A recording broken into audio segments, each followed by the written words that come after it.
Hi guys, it's Kai and welcome back to my channel. Do you suffer from chronically flat hair? Have you ever put on a wig and just burst into tears because it was so flat? Thank God you came across this video because I wanted to show you guys how to stack two wigs together if you've ever just found that one is not enough. I've done videos in the past on how to tease your wigs to get more volume, and stacking is just going to be something that takes that to the next level. So this video is sponsored by Weekendwigs, and we're using two synthetic lace front wigs.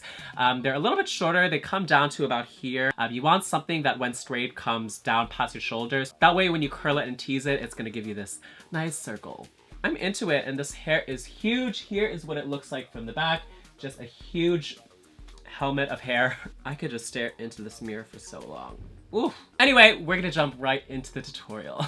So this video is sponsored by Weekendwigs, and they mainly sell synthetic lace front wigs, and this is a short platinum blonde one.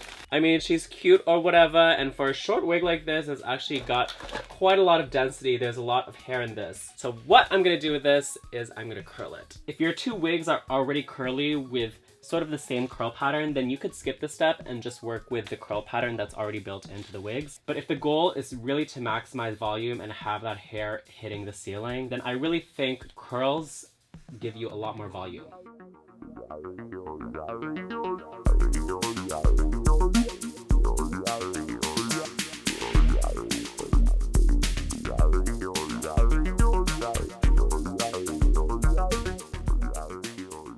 Alright, I put the hair up in rollers. It really is a breeze when you're working with short hair. I don't know why I don't do this more often.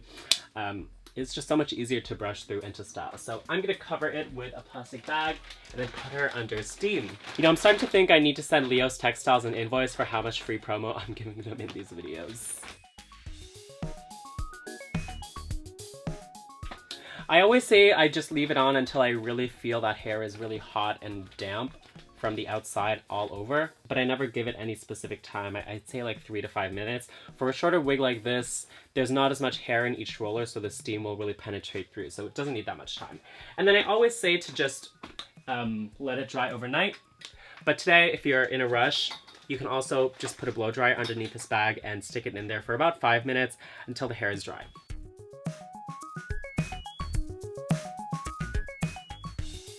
Alright, now that it seems dry, we can take out these rollers, and we've got some beautiful curls now.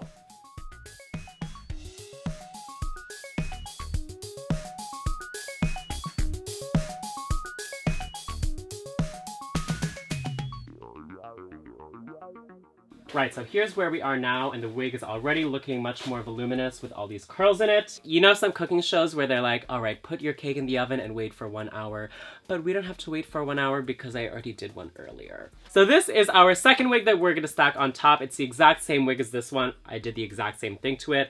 I just curled it. Haven't done any teasing yet. If you want your second wig, the one that's going to go on top, to be a seamless match, ideally it should be the same color and the same cut. So ideally it's the same exact wig.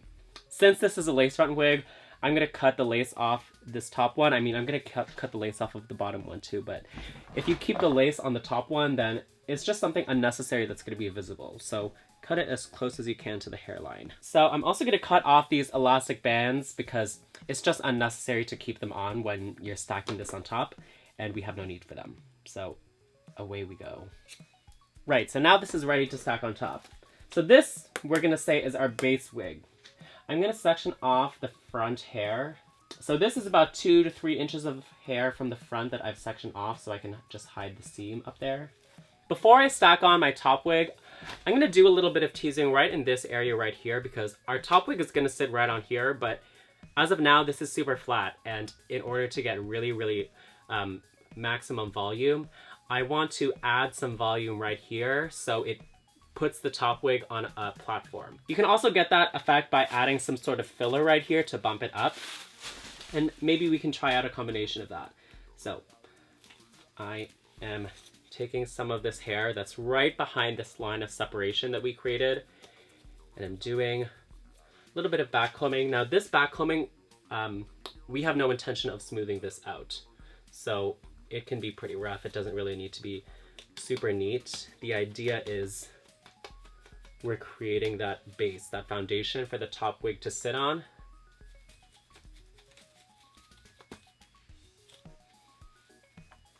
So I've just teased this top section of hair. So this is what our top wig is going to sit on, and let me just give it a couple of spritz of hairspray. So now let's take our top wig and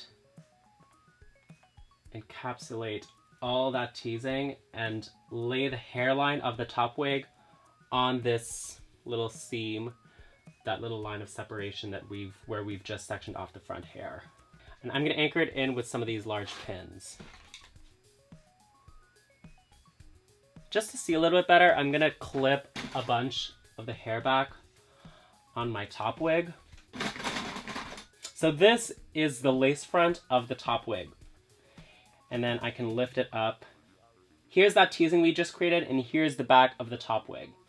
If I really want to be greedy, I'll add some sort of filler. Plastic bags. This is just some stuffing paper that came with the wigs in the package, and I'll push that in there. I've talked about this before, and in other videos I've used zip ties to secure this down, which is a really good secure route for you. But today I'm going to show you guys how to do a needle and thread, which is a little bit more seamless. This is some hair thread, weaving thread from the beauty supply store. You can get this in brown or black, and I'm using a curved needle, which is really good for working with a mannequin head because it curves right back up to you, so it just saves a lot of time. And you want to give yourself as much thread after you thread the needle, just as much as your arm goes out, so you're not like running back and forth to the wig block. I want to pierce my curved needle into my bottom wig and up through even the lace of my top wig. So this is the end of the thread, and there's a knot right there, so I'm going to loop my needle into that hole so that when I pull, it is automatically tied down.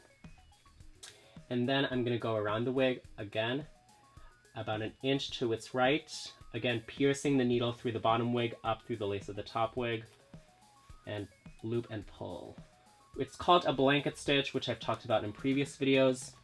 You just loop the needle through the thread and then pull like that. It's important that you get it through the fabric of the wig on the bottom and on the top. Don't just loop it through the hair, because the hair is not something that you can pierce the needle through, right? You have to pierce it through the fabric of the wig. This accomplishes two things. Number one, it secures the top wig onto the bottom wig. But what this does that, you know, bobby pins and even zip ties can't really promise is this gives you total 360-degree security of the top wig down, so it's fully enclosing the bump that's underneath it. There's a little bit of teasing that's spilling outside from underneath the top wig. Really want to push that underneath it.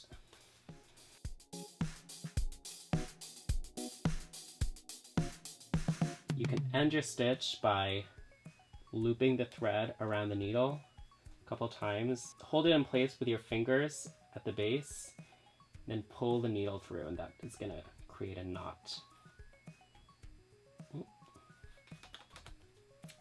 So now what have we just done? We've fully encapsulated that stuffing of paper and the teasing underneath the top wig so it can never come undone. All right, now look at all of the volume that we've got on this wig without even doing any backcombing at all to it, right? We only did that little bit of backcombing that's underneath the top wig, but you didn't even have to do that because you could just fill that with so much stuffing.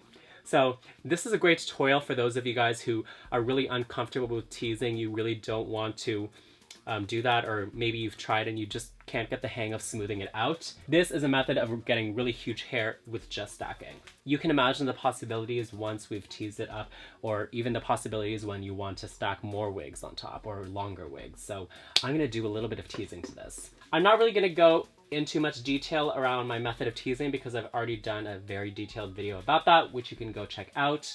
But the secret to a great tease is to use your pinky finger.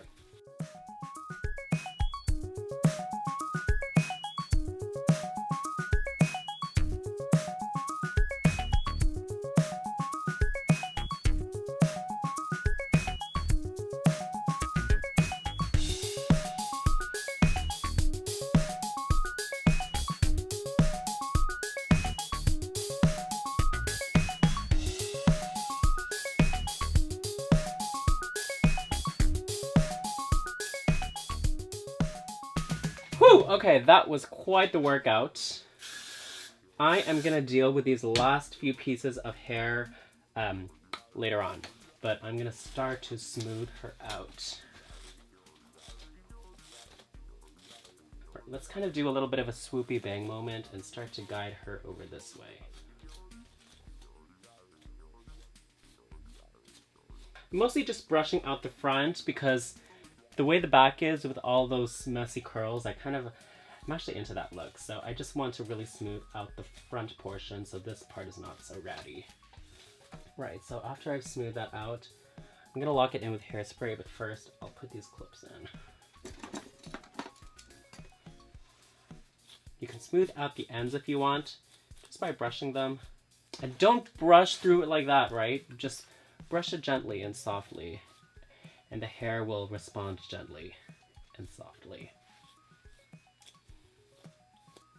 Just take these out and sort of secure this a little bit better with some hairspray. To get this to really lay nice and flat, the trick is to spray and then really brush it back. And with my hand there, I'm gonna smooth the end.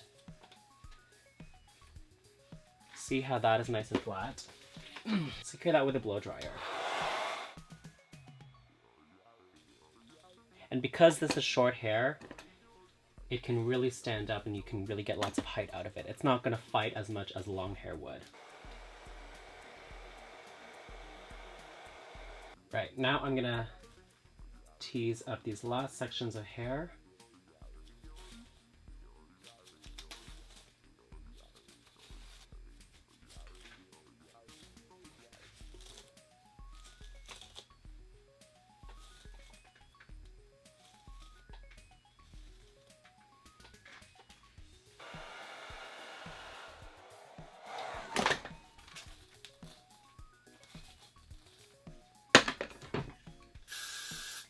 Then once that is nice and stiff, you can just secure it down with a couple of clips, only to give you enough leeway to deal with the ends, like that.